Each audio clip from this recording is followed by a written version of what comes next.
The following is a presentation of the Mat Talk Podcast Network.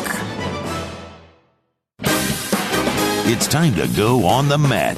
The Cedar Valley's longest-running radio show devoted entirely to wrestling. Brought to you by Rolling Ford and the National Wrestling Hall of Fame Dan Gable Museum on 1650 The Fan.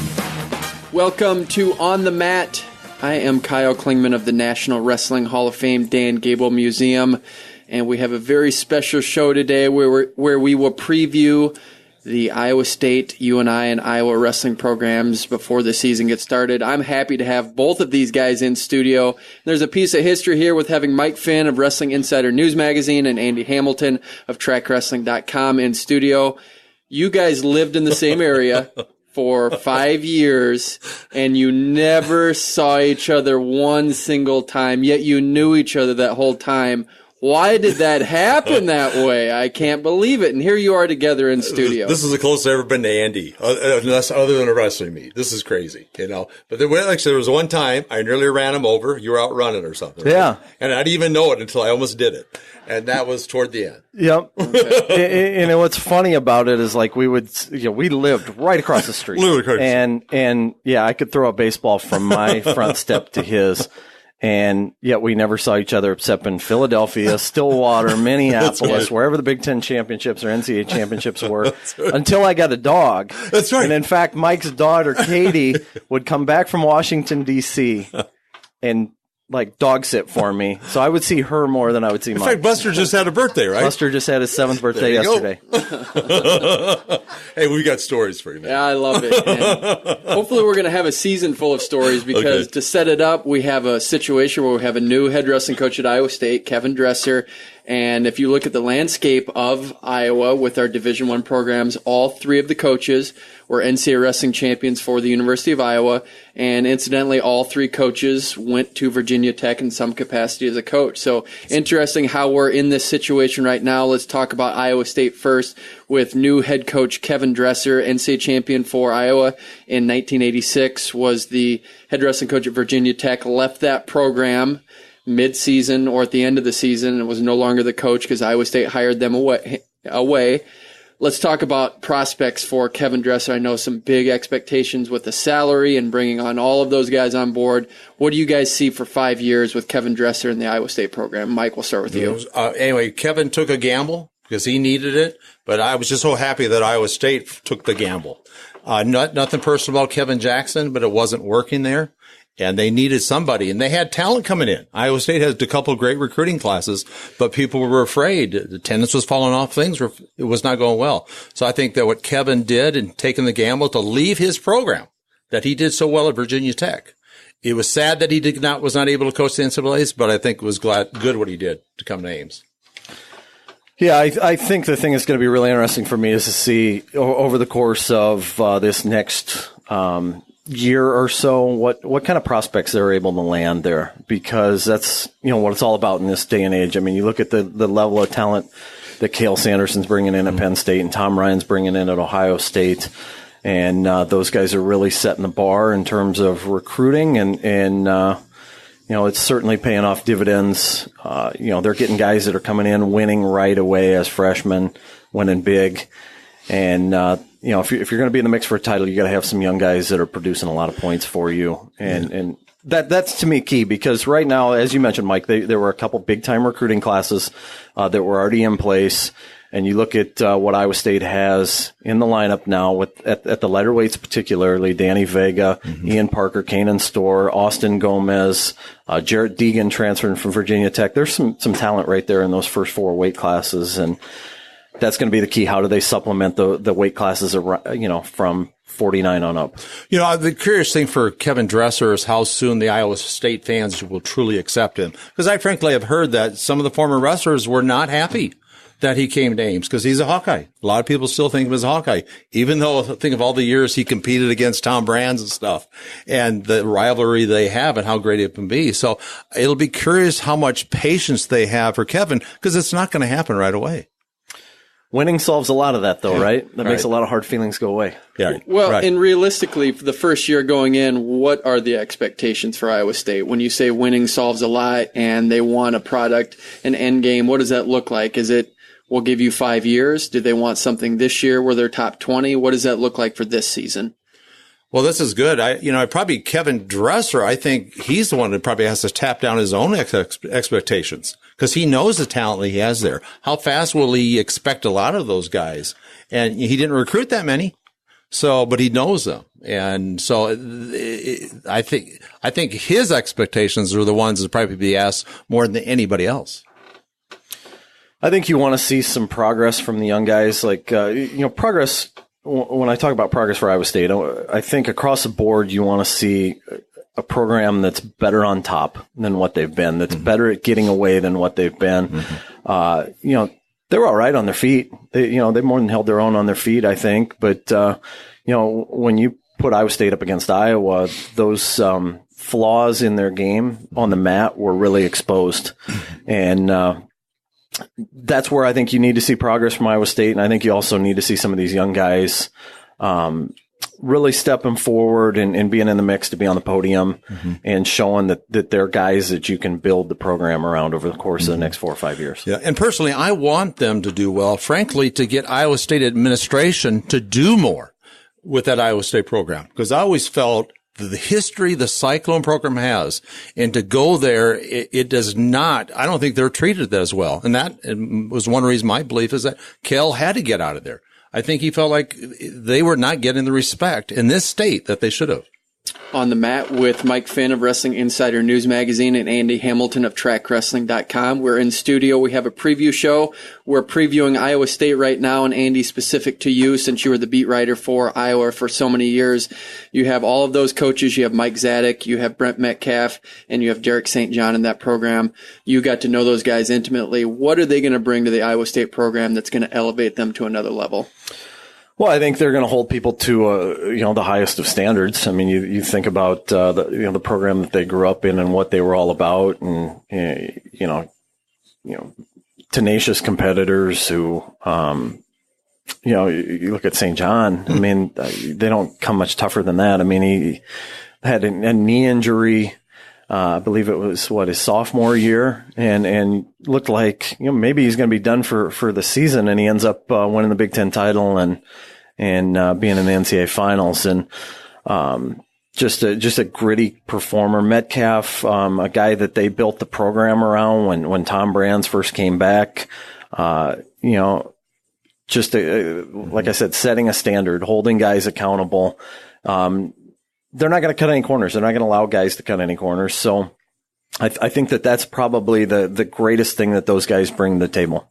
Mike, for you, with Mike Zadek, he seems counter to what Iowa State has traditionally had. How do you see him fitting in with Cyclone Nation? Well, as long as they accept him, I think he'll do great. But you're right. He's a different aspect.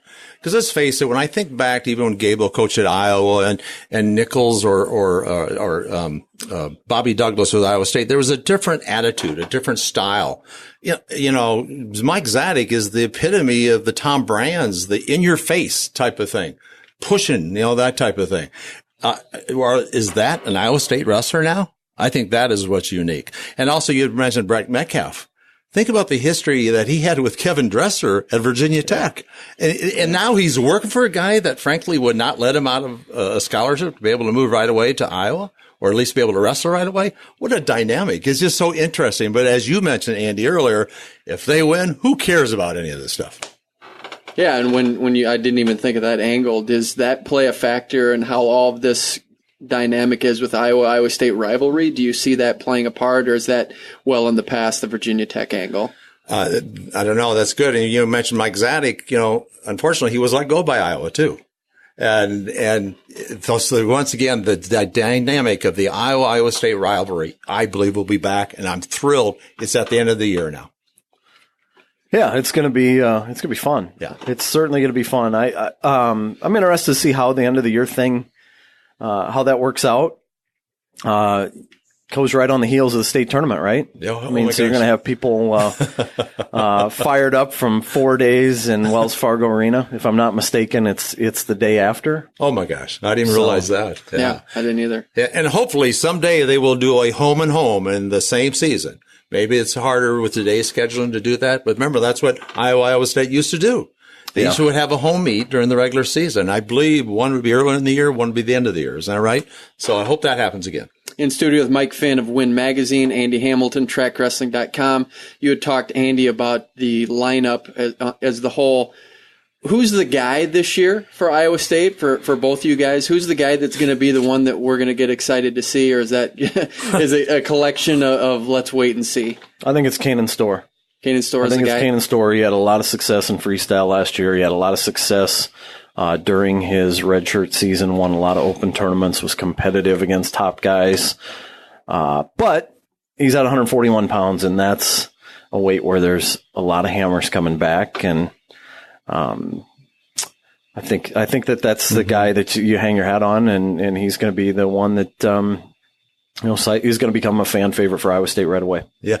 Frankly, I had to create a cheat sheet because I was not as familiar enough with what's happening at Iowa State. I forgot some of these young guys and stuff. One thing I was curious about is Marcus Harrington. He's moved up to heavyweight. Is that correct? Yeah, I've seen that too. Yep. I was almost surprised by that because when I first met him, I never thought of him as that big of a guy. But, you've seen him wrestle a lot more than I did, Andy. Do you think he's capable of handling the heavyweights? Well, you look at heavyweights in today's day and age, and obviously the best guy on the planet right now is 225 pounds, That's maybe. Right. That's right. So to me, it's the weight class has evolved from what it was 10 years ago, or 11 years ago when you had Mako and Conrad, and guys that were full-sized heavyweights. But now you got guys that are more active, that have more what you would probably call wrestling skill, that shoot more, they're more active, more aggressive. Mm-hmm. We're not seeing 3-2 heavyweight matches as prevalent as they were in the past. I mean, the guy that Kevin Dresser and Mike Zadek, Derek St. John coached a year ago, Ty Walls, was putting up 20 points with regularity. Mm-hmm. He was a guy that wrestled 220 in high school, 215. I don't remember what the weight class it was exactly when Ty Walls was at St. Ed's, but we've seen heavyweight really morph into more of a 184, 197 type style of wrestling. So I think Marcus can have success. Mm-hmm. Interested to see what happens there, because he's also, they also have Gannon Gremmel there, who was a Fargo champ. That's right. They really loaded up with those upper weights in the last couple of years of the Kevin Jackson regime with, Sammy Colbray as well, another guy that was at 220-ish. Coming out of high school. So, really intrigued to see who ends up being the guy there. That first home dual meet, what's that look like for Iowa State under Kevin Dresser? Do you think people are going to come out in droves? Do you think they're going to alienate some people? I hope so, that they can eliminate the curtain.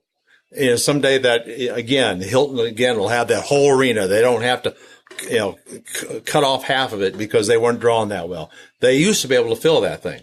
And there was a lot of excitement in Hilton. So that's what I hope, that they have no curtain for that first home meet. How long before that happens, though, realistically? I know that it's going to take a product and winning, but are we 5 years away from that?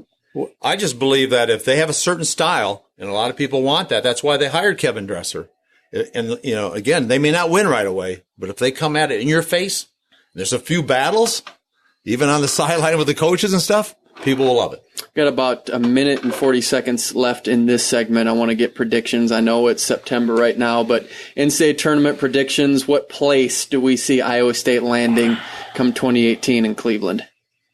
Well, our preseason predictions had them real low, like 40th or so. But I with all this young talent who I believe will come in, I'd say about 25. Okay. I'm saying 20. I'm saying right in there. I think that they could snag some All-Americans. And if the Kanan Storr can come in and score some All-American points, I think that they could be right in that mix. And it might be a better dual meet team if they're able to wait that out and see where they're going to end up. Any thoughts, Andy, as we close out here? I'm going to take the Tom Brands line. I don't make predictions. No, come on. We haven't put out our preseason rankings yet. They'll come out here in a couple weeks, and that'll give me a chance to really put like pen to paper and see where things are. But when you're in a position like Iowa State is, like, one or two guys, just sneaking on the stand can be the difference in like 20 places in the standings. So, it's so hard to predict right now because you look at that lineup and there are no sure things, but, could Ian Parker, could, Kanan Storr, could they, have another All-American up top too? I mean, 3 All-Americans suddenly puts you, right in the top 15 or so. Well, you mentioned Samuel Cobre. I mean, there's a kid who could do it right away, and he's a redshirt freshman, right? I don't know exactly what his eligibility is. I mean, it's his second year on campus. They wrestled him in one dual meet last year, and he was done. And so I imagine he'll get that year back. Got to close out, guys, and we will be back more with Mike Finn and Andy Hamilton when we preview Northern Iowa next on the mat. When all you want is sports, all you need is 1650 The Fan. We are back on the mat, 1650 The Fan. I am Kyle Klingman of the National Wrestling Hall of Fame Dan Gable Museum. Our preview show with Mike Finn of Wrestling Insider News Magazine, along with Andy Hamilton of Trackwrestling.com, both in studio. We previewed Iowa State. Now we go to Northern Iowa. Want to make mention, too, of a legend that we just lost, Bill Nelson, 3-time NCAA champion, made a 48 Olympic team, didn't get to compete because of injury, but what a great history he had, part of that 1950 Iowa State Teachers College team, the only Division I championship in UNI history. They won it in 1950 at the West Gym on Northern Iowa. So a historic team. Bill Nelson, part of that team. So we recognize his legacy as we go into the Northern Iowa preview. I know there's high hopes in Pantherland. I know the Panther Train thinks that there's going to be a great team on the horizon. It's possible that those hopes could be reality. It's been a long time since they placed in the top 10. Last time was Don Briggs. As we look at the nucleus of what they have, everyone that they have this year could potentially be back next year, so they have a team that could last for a little while. As we look at Northern Iowa, they have 2 returning All-Americans. 149, you have Max Thompson, who placed 5th, and then Drew Foster at 184 placed 7th. But as we start with the guy, Max Thompson, right now, he placed 5th, close to making it to the finals, very close in the semifinals to getting there to wrestling Zane Rutherford. I know that a lot of people want to see him repeat, of course, but it got tougher at that weight class with a lot of guys coming in and some people that weren't there last year. When we look at the nucleus of what they have, it's going to be led by Max Thompson. Both of you guys, what do you see for him this year? Is he going to be able to repeat that 5th place performance and possibly even get higher on the podium? I see. Why not? Why not? And it's so funny. Everybody talks about these tough weight classes, 41, 49 or whatever. I think any of the middleweights are the toughest just because they're so, you have the best athletes there. So yeah, I mean, there's no reason why Thompson cannot, as long as he stays healthy. Yeah, I agree. And there's been some people that have moved out of the class too. The guy that beat him in the semis, Levon Mays, he's no longer there. Micah Jordan moved up to 157.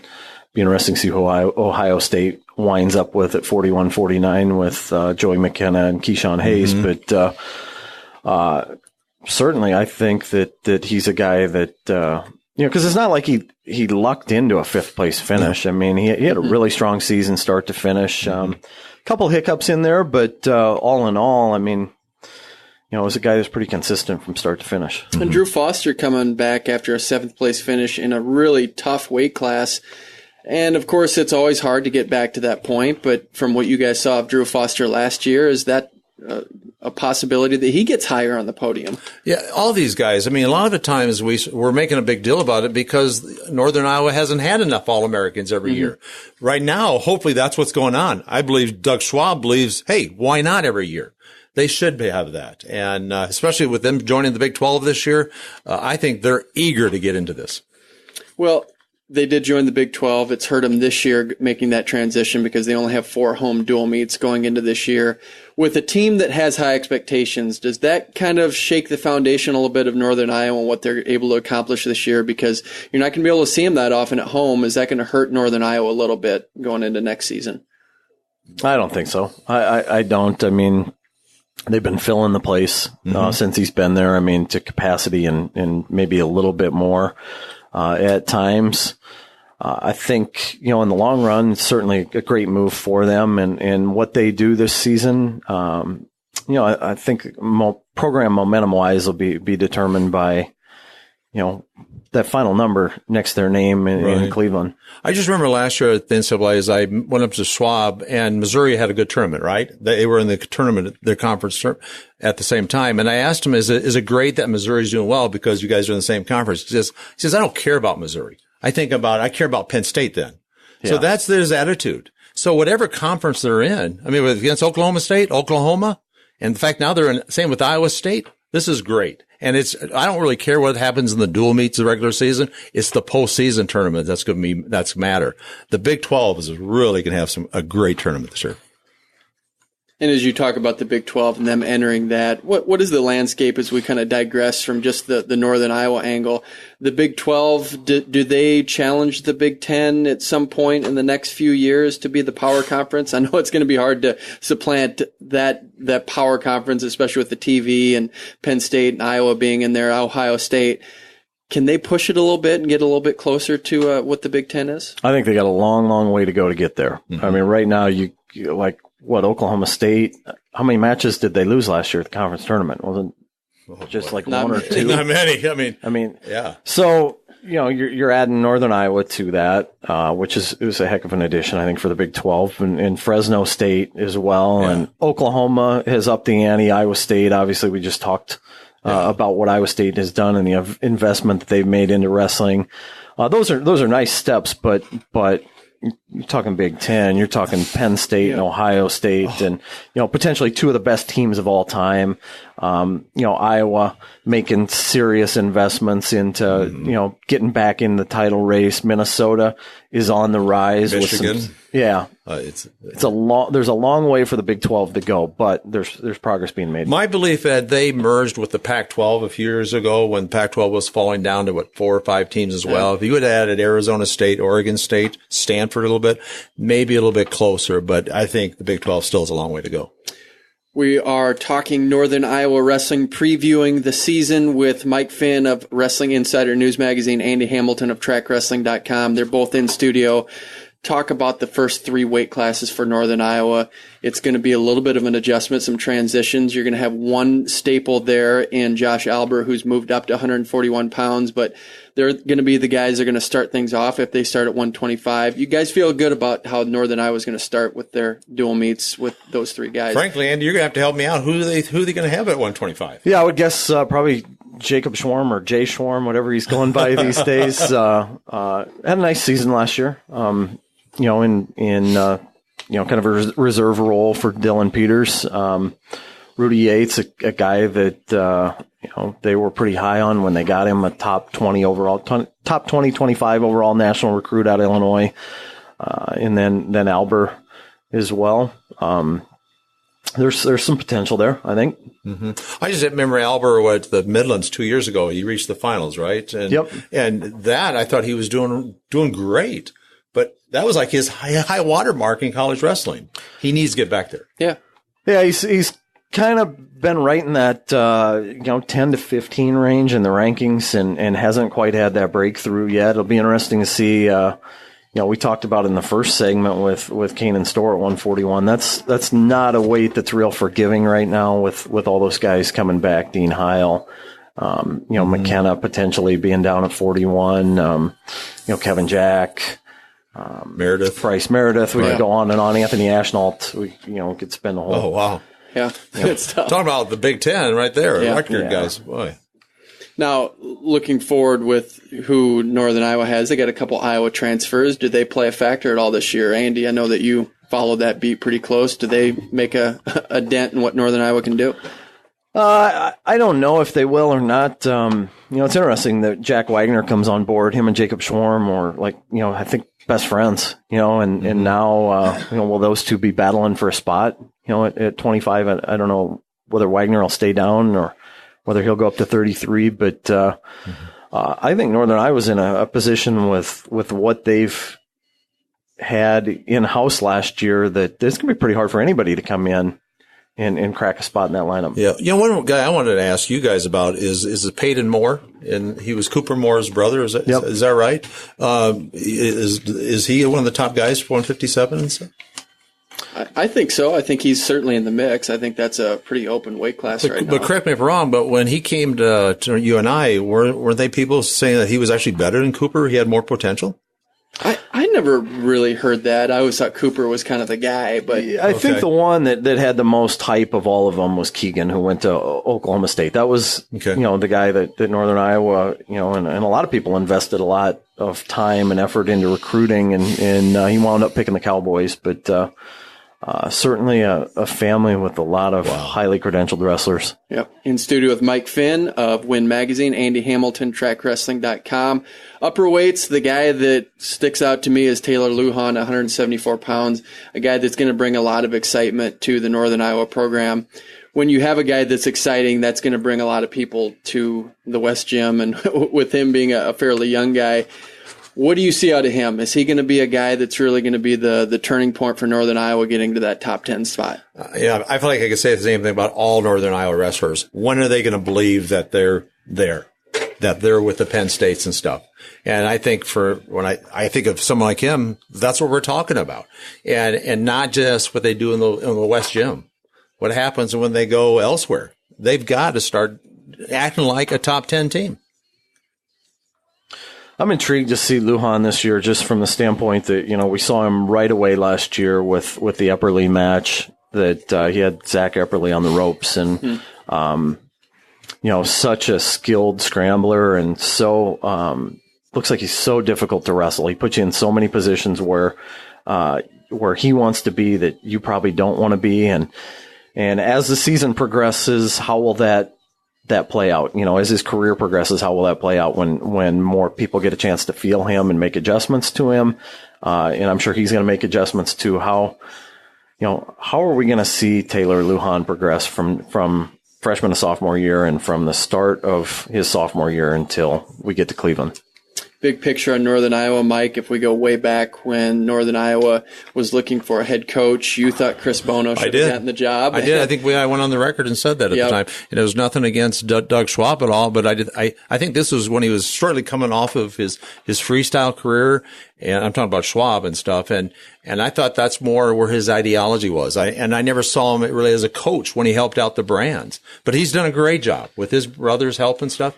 Great job. So what has Doug done that's been unique for Northern Iowa from both your vantage points? I know that he comes out of the Iowa system, and he hasn't been a clone of Tom Brands in the Iowa system. What has he done that's unique that set him apart? The fact that he's unique. That a lot of times you talked about the Iowa wrestlers, everybody thought they were clones.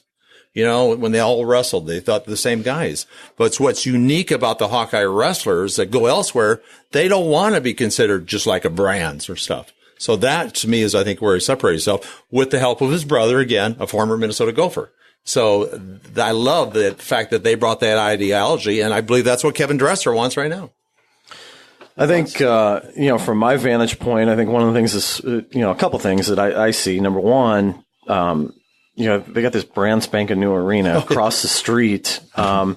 And he takes them out of that and goes into the West Gym. Love it. And gets back to their heritage as a program where it's uncomfortable, it's tight, it's cozy in there, it's sweltering hot, it's uncomfortable for opposing teams. And there have been times where they could have drawn more than 2,000 people or 2,200 or whatever it held. But I think he feels like they got to get to the point where the demand is at such a level that they fill the McLeod Center before they start going in there on a more regular basis. And their one duel last year didn't turn out real well against Oklahoma, so I'm not sure we're going to see them back anytime soon on a regular basis over there. But the other thing that I see, from a more strictly wrestling standpoint, is just a flexibility to adapt to different styles. And you think about, the Iowa style, and Doug was Iowa style to a T, the way he wrestles. And then, the guy we just talked about, Taylor Lujan, completely opposite of that. And I think that it just shows a lot of flexibility from guy to guy within their lineup, that he's going to take what they do well and try to adapt his coaching style to that, rather than having, them adapt to what he teaches. And Andy, you were around him a lot, and I'd say you guys were friends when you were with the beat for University of Iowa Wrestling. Seems like he's a likable guy too, and that might be part of his charisma in getting guys to the program. Yeah, and you see a lot of stuff that Doug and his wife Allison will post on social media, just all the team gatherings, and they really try to make it a family, I think. Well, and not that other people don't, but I think that's been an important part of the team building process here. Well, I know, my brother, we've talked about, he wrestled in Northern Iowa back in the 70s. And for a while there, he got really frustrated with what was happening with the program. But he made a point of telling me when Schwab came in and what they were doing and getting the alumni back with that program. That's what sold me a lot on the Schwabs. Is the Iowa UNI meet something that we should demand? Is it something that we need? Yes, I think it's great. I mean, I think especially where they are right now, and now that they're going to be in the Big 12, they've earned their stripes. They need to. And I can't believe Brands would be fighting this. This doesn't make sense. Tom Brands and Terry are the type of guys, head to head, bring it on, guys. We'll prove it. I mean, so I'm shocked if they don't. Any thoughts, Andy, on? I'm not sure we're any closer to seeing it. Okay. I don't know. I don't anticipate that we're going to see it anytime in the near future. Maybe I'm wrong. Do you feel more just because the Big Ten's so tough that Brands does not want any more outside the Big Ten, tougher than what they've already got? That might be some of it. I think there's a lot. Tom doesn't do anything without a lot of reasons for it, and there may be some stuff beneath the surface that I'm not sure. I'm not exactly sure why, but I just, the further we get away from it happening, and it's been 6 years since the last time. I just don't think we're any closer to seeing it. But I could be wrong. But we do get to see the UNI Iowa State meet. Is that going to live up to what we expect? It's now a Big 12 duel, which I think is special. Is that the marquee duel that we can point to? Well, for UNI? That could be a coming out duel for Iowa State, because there's so many young guys we don't know about. Whereas the Northern Iowa guys, they're trying to hold on. They believe, hey, they're better than Iowa State. We are in studio with Andy Hamilton and Mike Finn. We'll put you guys on the spot as we have about a minute 45 like we did in the last one. End of the year placing for Northern Iowa. Is this the year they place top 10, Mike Finn? I see no reason why not. What will be interesting is to see what will be placed higher, and then simply Iowa or Northern Iowa. So you actually think Northern Iowa can place higher than Iowa? Well, yes, with their talent and what they've got going, yes. So what are you picking for Northern Iowa end of the year? I'd say 10th. 10th right now. Andy, thoughts? I think they got a real strong chance to be a top 10 team. And the guy that I think, we haven't talked a whole lot about, a local guy that could be really instrumental in making that happen is Jacob Holschlag. And you saw, a guy that at the beginning of the year, I think, might even been in contention to make their lineup at 74, if I'm not mistaken, but goes all the way up to 97, undersized, wins some big matches in there. Give him a year and a summer to grow into that weight class, and also you start taking out some of the heavy hitters that were in that class, Jaden Cox, Brett Farr. There are a lot more guys that I think that there's a guy that can really help cement them as a top 10 team this year. So you're saying top 10? I think they will. I think they will be a top 10 team. Yeah. Okay. I think they're going to increase from last year. I think they got 18th last year. I think they're going to move up to 12th and then possibly get that top 10 next year. So not maybe giving them top 10 yet, but I think they're going to get there at some point. And hopefully they get some All-Americans to back it up. We've had fun with this Northern Iowa segment. We're going to end with the University of Iowa. They placed 4th last year. We're going to see how they do after losing a lot to graduation. We'll be back with more with Mike Finn and Andy Hamilton next on the mat.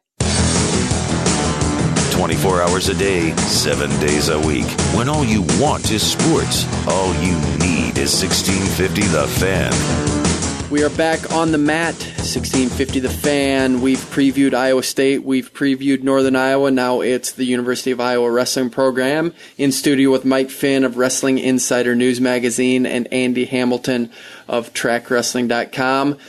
Iowa is still the king of the state. They placed 4th last year in a consistent program across the board. Last time they've won an NCAA championship was in 2010. They won 3 in a row. Tom Brands has 3 NCAA championships to his credit. always a team that is going to be competitive, whether they have the lineup you think or not. And I go back to 2011 where a lot of people swore up and down that Iowa wouldn't get a trophy, and then they end up getting third. I think it was Tom Brands' best coaching.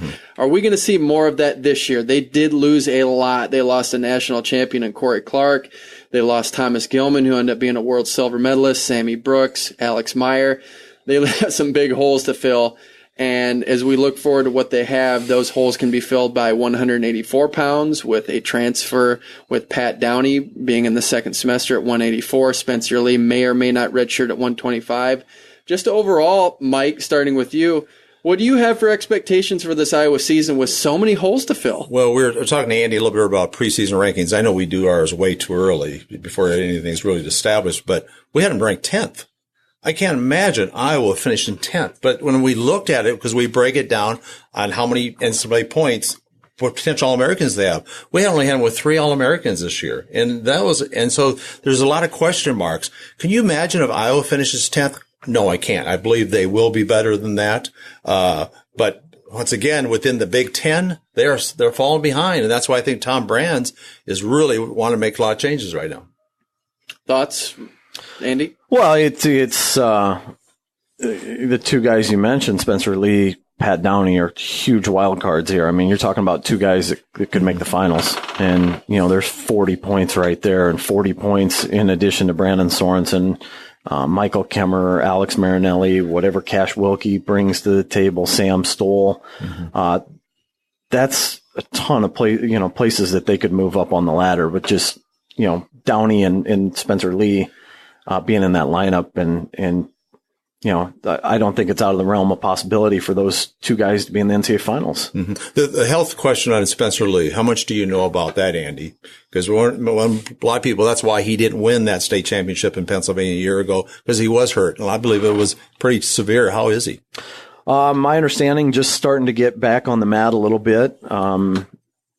Not, obviously not going full blast right now, but if I would guess that if they want to use him and he wants to go this year, that health won't be an issue. So do you think the knee won't be an issue? Do you think the decision whether he comes back will be, and whether he wrestles right away will be his decision or Tom Brand's decision? Or do you think Tom will want to just hold him out for a year from now when the team is a little bit better?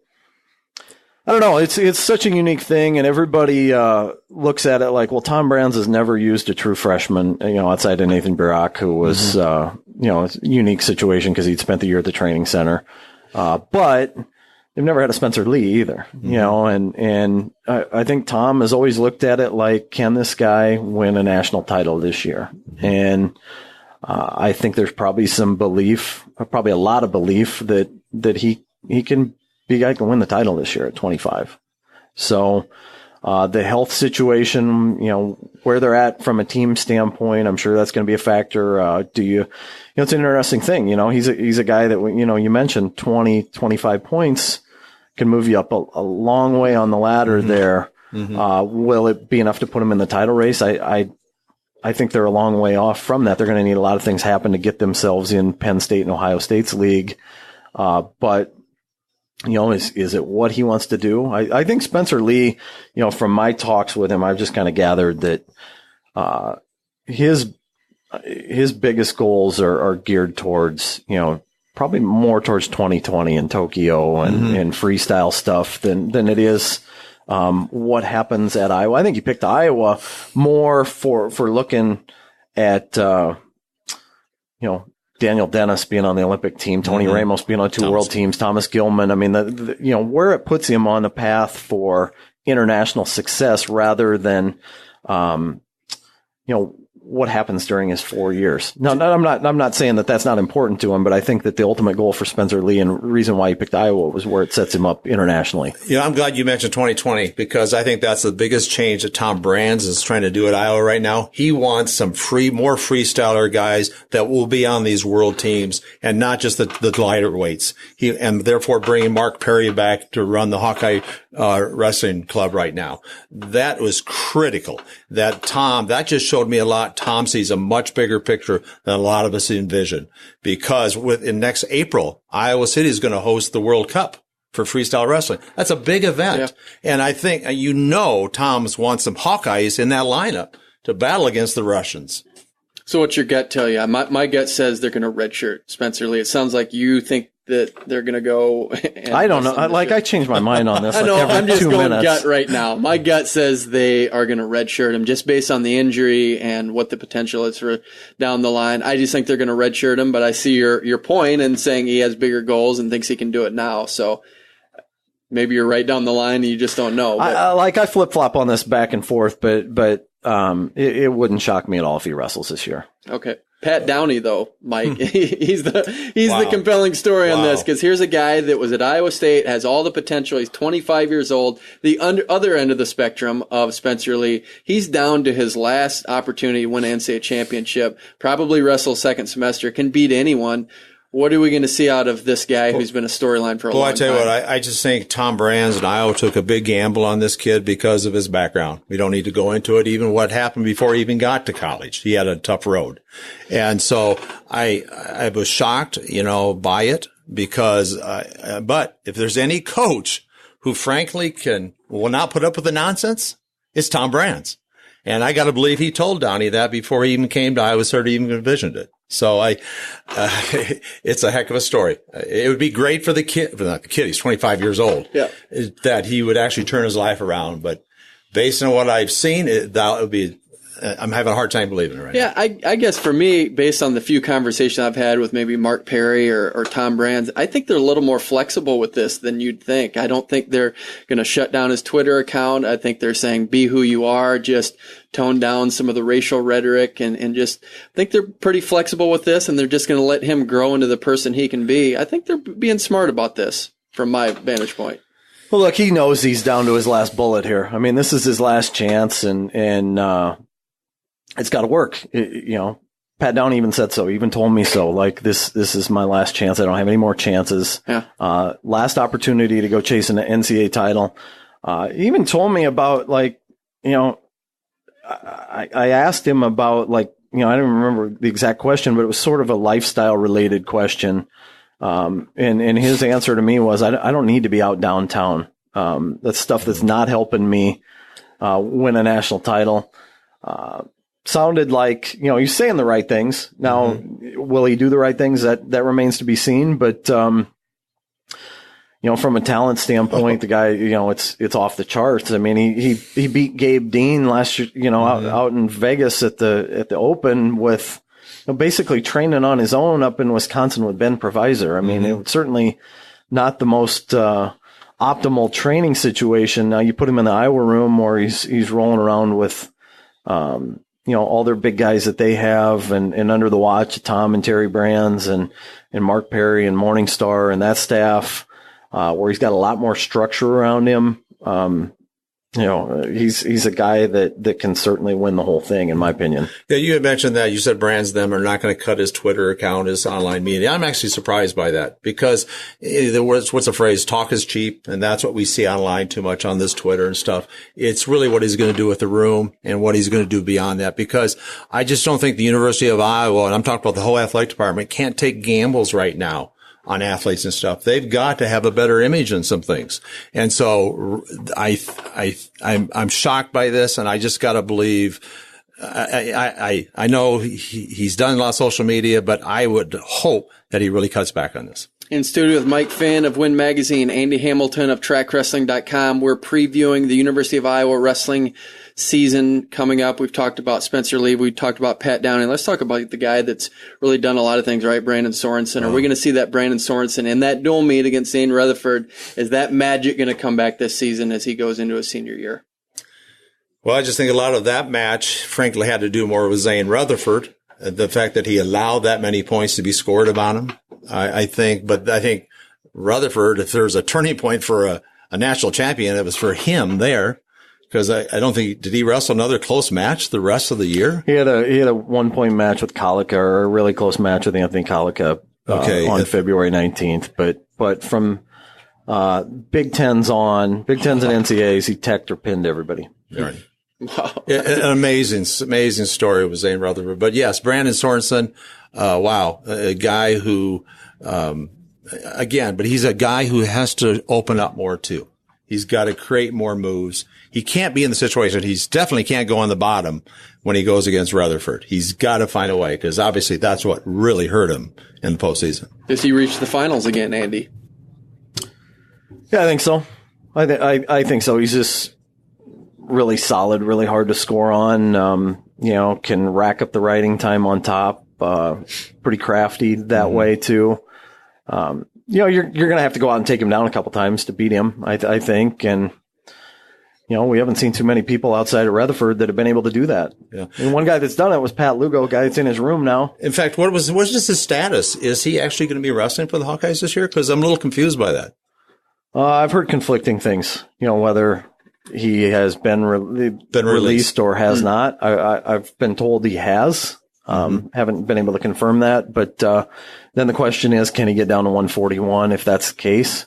Or do they use that red shirt and have him step right in the lineup a year from now at 149? Well, last year, Tom Brands got bombarded with red shirt questions about Alex Marinelli. He won't have to face any of those because he'll have him this season. I know that you're high on him, Andy. Is this going to be a great season for him?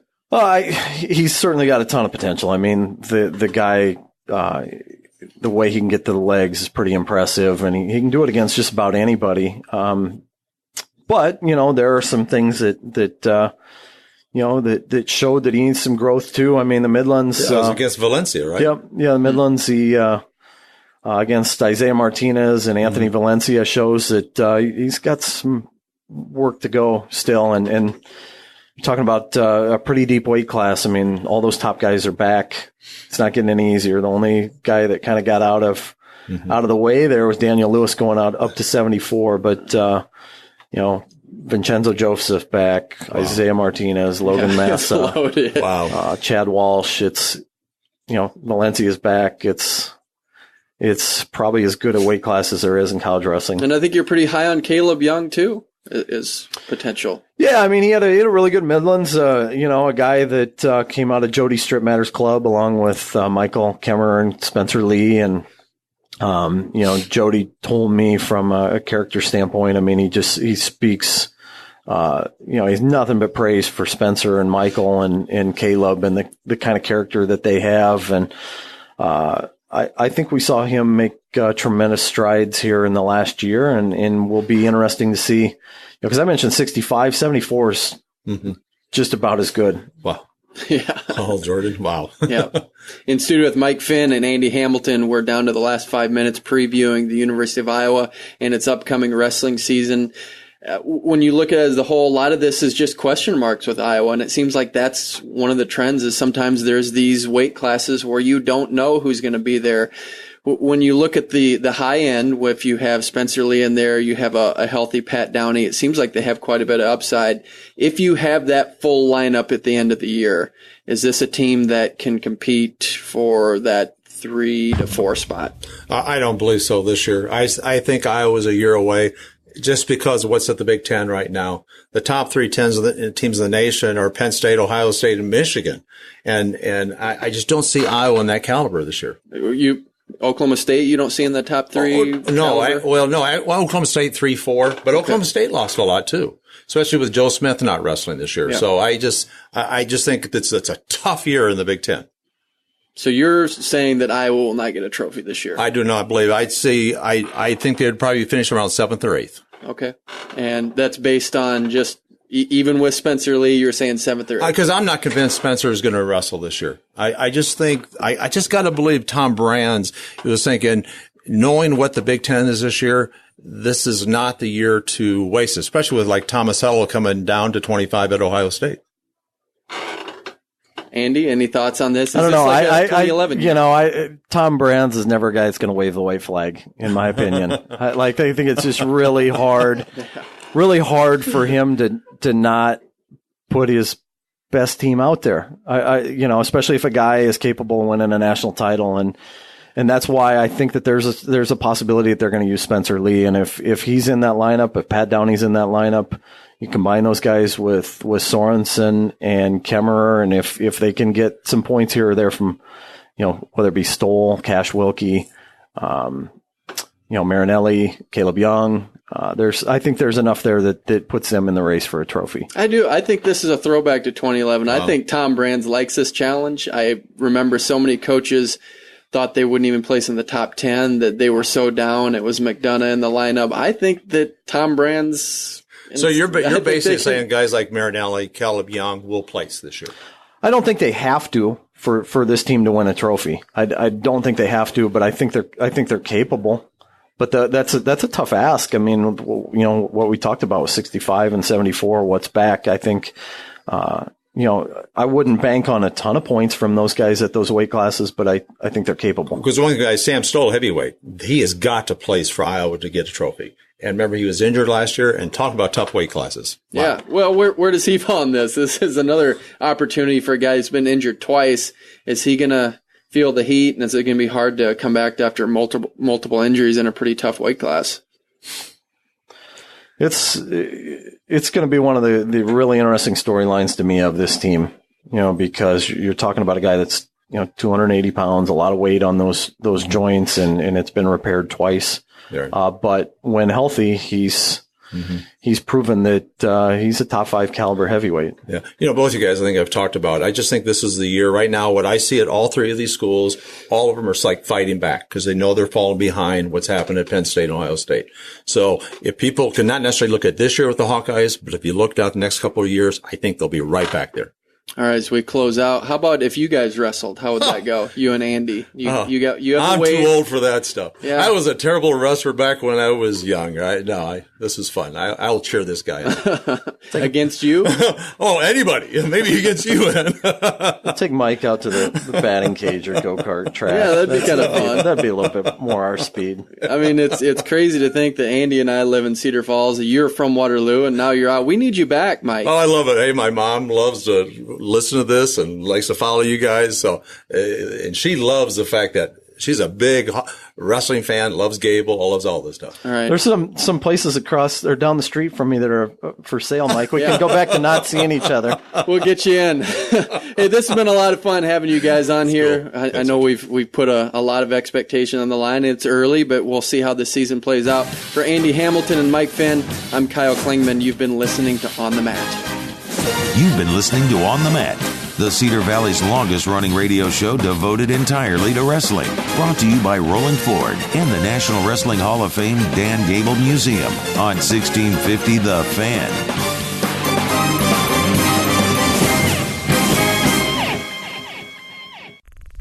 This show is part of the Mat Talk Podcast Network. For more wrestling podcasts, head over to MatTalkOnline.com.